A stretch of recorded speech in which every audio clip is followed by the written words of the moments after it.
परिचय। अरे नीता, क्या तुमने कभी जन्मदिन के उपहार को लपेटा है? हाँ, कई बार। इसका अर्थ है कि तुमने बहुफलक के पृष्ठीय क्षेत्रफल को कागज से ढका है। और क्या तुमने स्वयं कभी गिलास से दूध उड़ेला है? हाँ। इसका अर्थ है कि तुमने गिलास के आयतन को द्रव से भरा है। तुम जो कह रही हो वो मैं समझ नहीं पा रही हूं। ये पृष्ठीय क्षेत्रफल और आयतन क्या होते हैं? पृष्ठीय क्षेत्रफल ठीक वही होता है जैसा कि सुनने में लग रहा है, किसी त्रिआयामी वस्तु के सभी बाह्य पृष्ठों का क्षेत्रफल। और आयतन किसी त्रिआयामी वस्तु के भीतर के स्थान को कहते हैं। आओ, इस विषय में मैं तुम्हें विस्तार से बताती हूं। इस पाठ में तुम इन दोनों परिकल्पनाओं के संबंध में और अधिक जानोगे। साथ ही ये भी जानोगे कि ठोसों के संयोजन के पृष्ठीय क्षेत्रफल और आयतन की गणना कैसे करते हैं।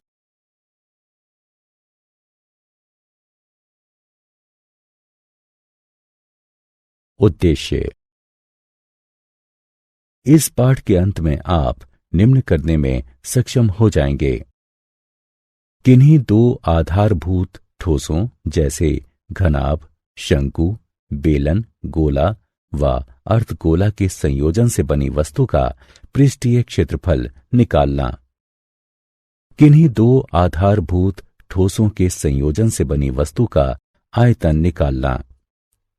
किसी समवृत्ताकार शंकु के छिन्नक को परिभाषित करना। किसी शंकु के छिन्नक का आयतन ज्ञात करना। किसी शंकु के छिन्नक का वक्र पृष्ठीय क्षेत्रफल ज्ञात करना। किसी शंकु के छिन्नक का कुल पृष्ठीय क्षेत्रफल ज्ञात करना।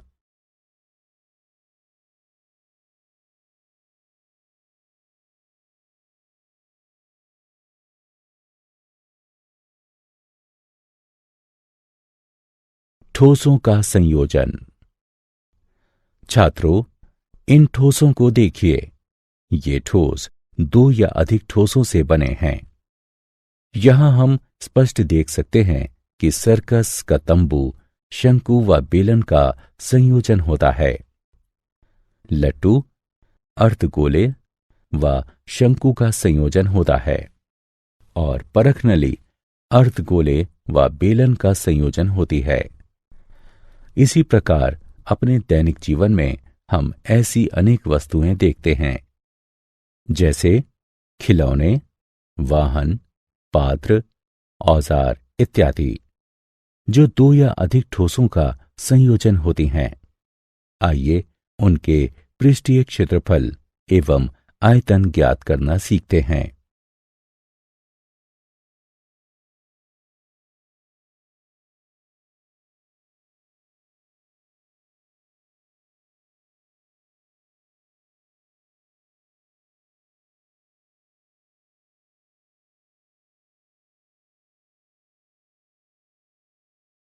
ठोसों के संयोजन का पृष्ठीय क्षेत्रफल।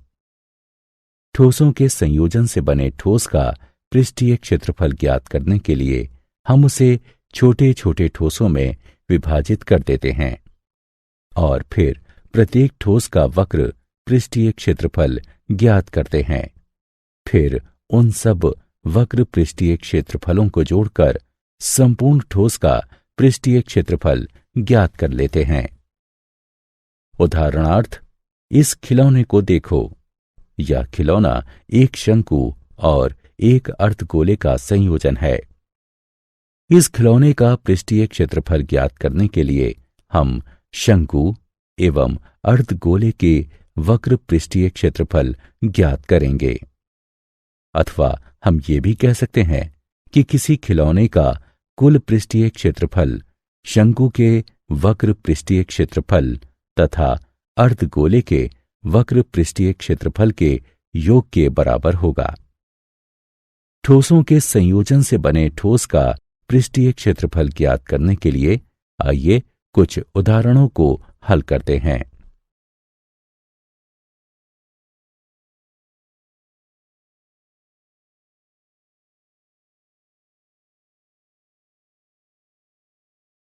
उदाहरण, एक ठोस खिलौना एक समवृत्ताकार शंकु द्वारा आच्छादित अर्धगोले के रूप में है।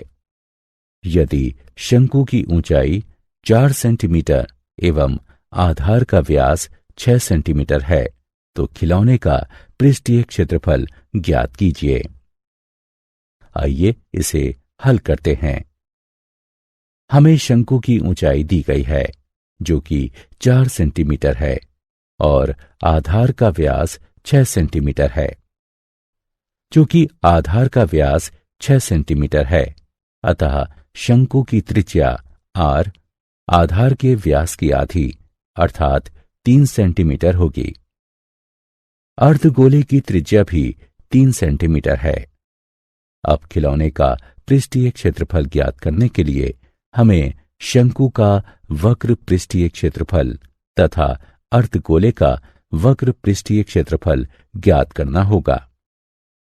शंकु का वक्र पृष्ठीय क्षेत्रफल पाई आर एल होता है। अतः अब हमें एल त्रियक ऊंचाई का मान ज्ञात करना है। हम जानते हैं कि त्रियक ऊंचाई एल बराबर वर्गमूल एच वर्ग जमा आर वर्ग के होता है। अतः इसकी गणना करने पर हमें 5 सेंटीमीटर प्राप्त होगा। अब पाई आर एवं एल का मान रखने पर हमें 3.14 गुणा 3 गुणा 5 प्राप्त होता है जो कि 47.1 वर्ग सेंटीमीटर के बराबर है। आइए अब अर्धगोले का वक्र पृष्ठीय क्षेत्रफल ज्ञात करते हैं जो कि 2 पाई आर का वर्ग। अतः हमें प्राप्त होता है 2 गुणा 3.14 गुणा 3 गुणा 3 बराबर 56.52 वर्ग सेंटीमीटर। अतः खिलौने का कुल पृष्ठीय क्षेत्रफल बराबर शंकु का वक्र पृष्ठीय क्षेत्रफल जमा अर्धगोले का वक्र पृष्ठीय क्षेत्रफल बराबर 47.1 जमा 56.52 बराबर 103.62 वर्ग सेंटीमीटर।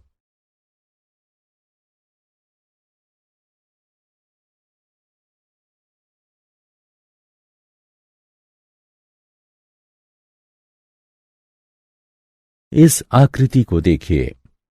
ये सजावट के लिए प्रयोग होने वाला ब्लॉक 2 ठोसों से निर्मित है, एक घन एवं एक अर्धगोला। ब्लॉक का आधार 5 सेंटीमीटर कोर वाला एक घन है और उसके ऊपर लगे हुए अर्धगोले का व्यास 4.2 सेंटीमीटर है। ब्लॉक का संपूर्ण पृष्ठीय क्षेत्रफल ज्ञात कीजिए। हल।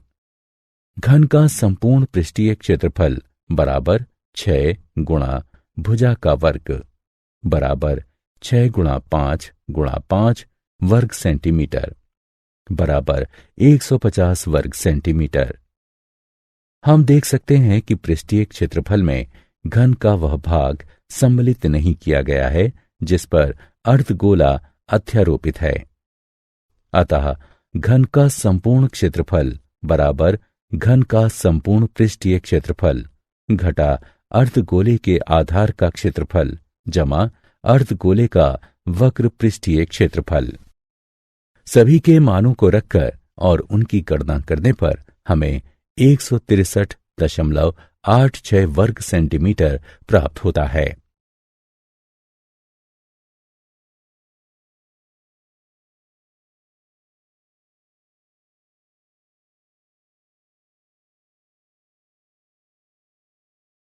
ठोसों के संयोजन का आयतन। जब हम ठोसों के संयोजन पर दृष्टिपात करते हैं तो क्षमता ज्ञात करने की समस्या उत्पन्न होती है। ऐसे किसी ठोस का आयतन ज्ञात करने के लिए हम उसे छोटे छोटे ठोसों में तोड़ लेते हैं और फिर प्रत्येक ठोस का आयतन ज्ञात करते हैं। फिर प्राप्त आयतनों का योग करके संपूर्ण ठोस का आयतन ज्ञात कर लेते हैं। इस आइसक्रीम कोन को देखिए।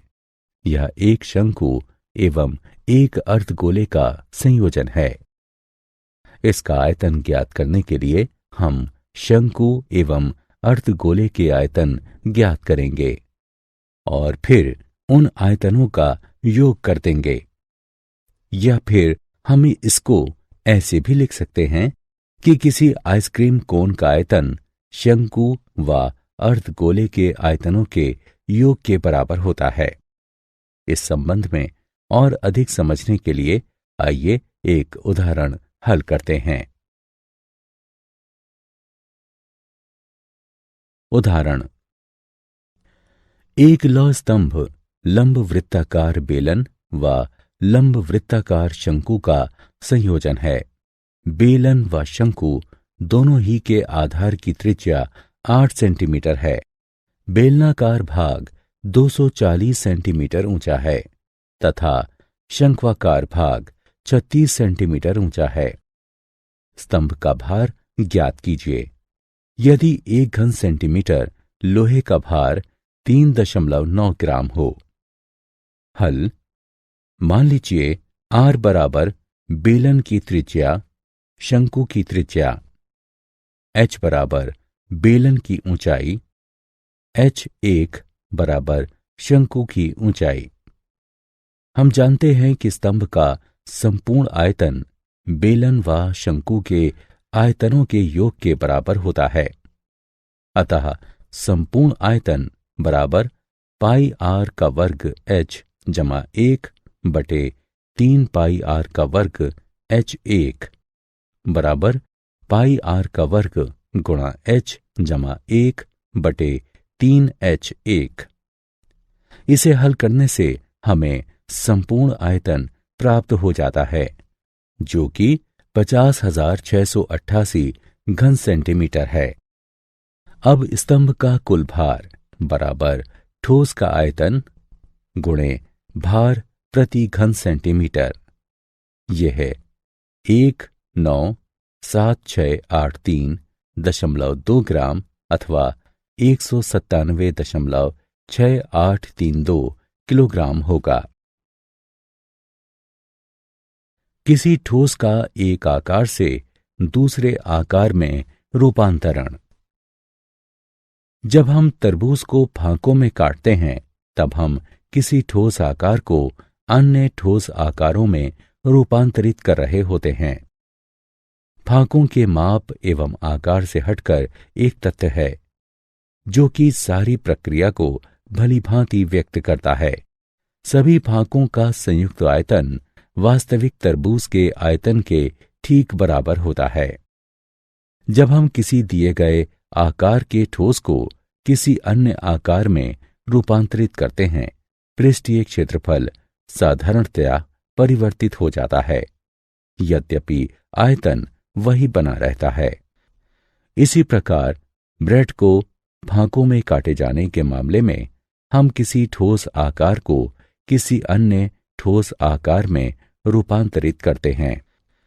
सभी फांकों का कुल आयतन वास्तविक वस्तु के आयतन के ठीक बराबर होता है।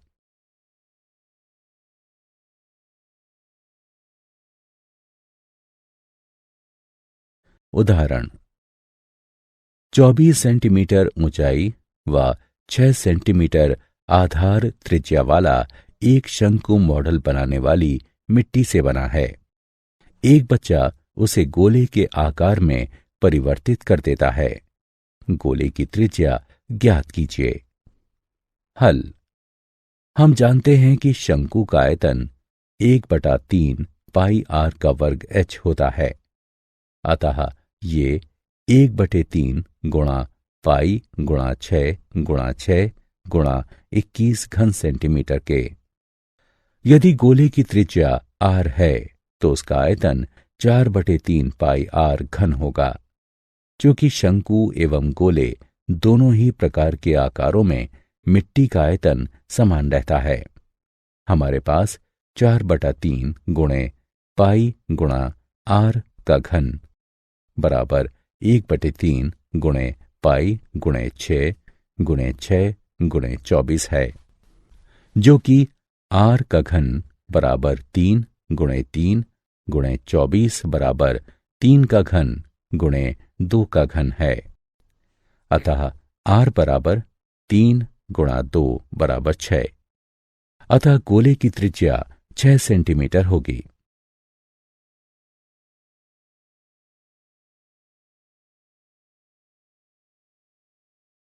शंकु का चिन्हक।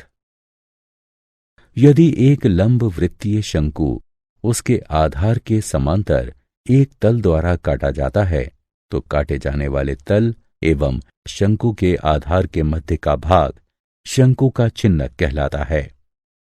शंकु के चिन्हक के सूत्र नीचे दिए गए हैं।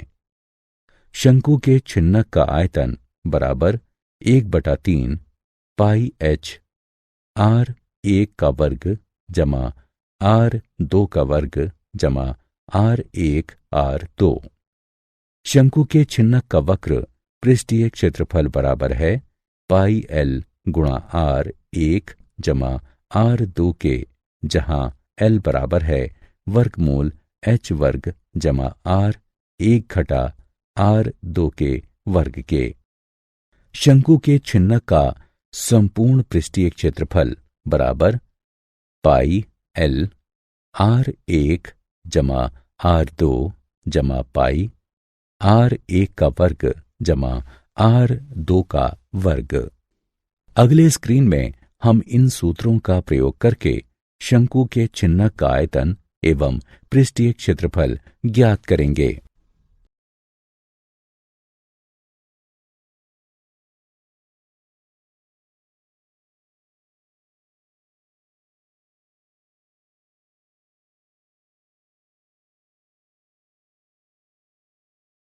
उदाहरण, सामान ले जाने वाली एक बाल्टी लंब वृत्तीय शंकु के चिन्हक के आकार की है, जैसा कि चित्र में दिखाया गया है।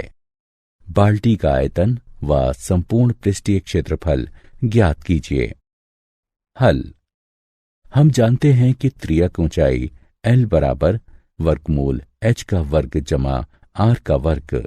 अतः हल करने पर हमें त्रियक ऊंचाई 17 सेंटीमीटर प्राप्त होगी। साथ ही किनारे का पृष्ठीय क्षेत्रफल ये होगा। मान रखने पर हमें किनारे का पृष्ठीय क्षेत्रफल 670 वर्ग सेंटीमीटर प्राप्त होता है। अतः आधार का क्षेत्रफल ये होगा।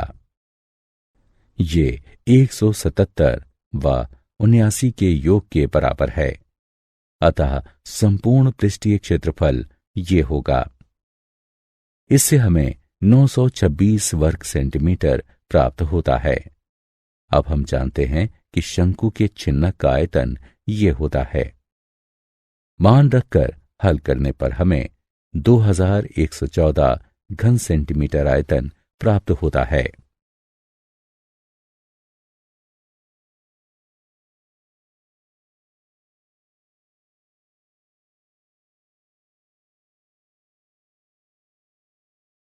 क्या आप जानते हैं फ्रस्टम एक लैटिन शब्द है जिसका अर्थ है काटा हुआ टुकड़ा और इसका बहुवचन फ्रस्टा है। साधारणतः जब हम कहते हैं बेलन तो हमारा आशय वृत्तीय बेलन से होता है, परंतु अंडाकार बेलन भी होते हैं, जैसे कि इस प्रकार। इसके अतिरिक्त अपरिचित बेलन भी हो सकते हैं। यदि अनुप्रस्थ काट वक्रीय है और एक सिरे से दूसरे सिरे तक एक समान है, तब भी वह एक बेलन होगा। सभी आकारों में आयतन के लिए गोले का पृष्ठीय क्षेत्रफल सबसे कम होता है, या दूसरी तरह से कहें तो इसका स्थिर पृष्ठीय क्षेत्रफल के लिए आयतन सर्वाधिक हो सकता है।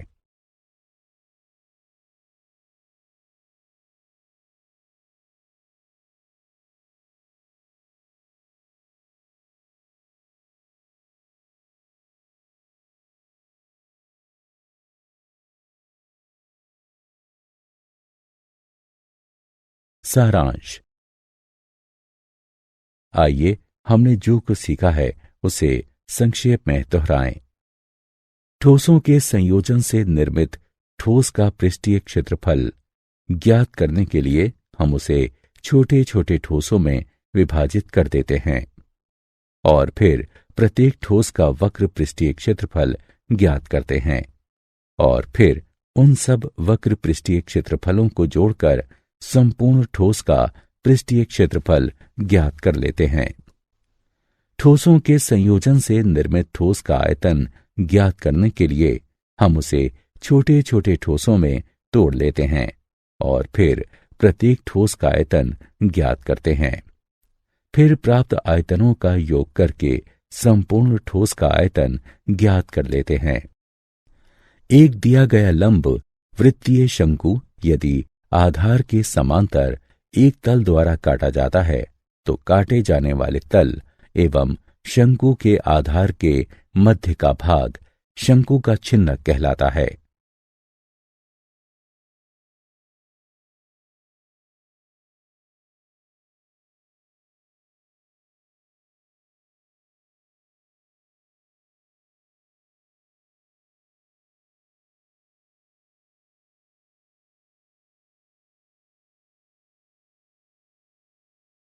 शंकु के छिन्नक से संबंधित सूत्र इस प्रकार हैं। शंकु के छिन्नक का आयतन ये है। शंकु के छिन्नक का वक्र पृष्ठीय क्षेत्रफल ये है। शंकु के छिन्नक का संपूर्ण पृष्ठीय क्षेत्रफल ये है। जहां h बराबर छिन्नक की लंबवत ऊंचाई, l बराबर छिन्नक की त्रियक ऊंचाई तथा r1 व r2 छिन्नक के दोनों आधारों यानी सिरों की त्रिज्याएं हैं।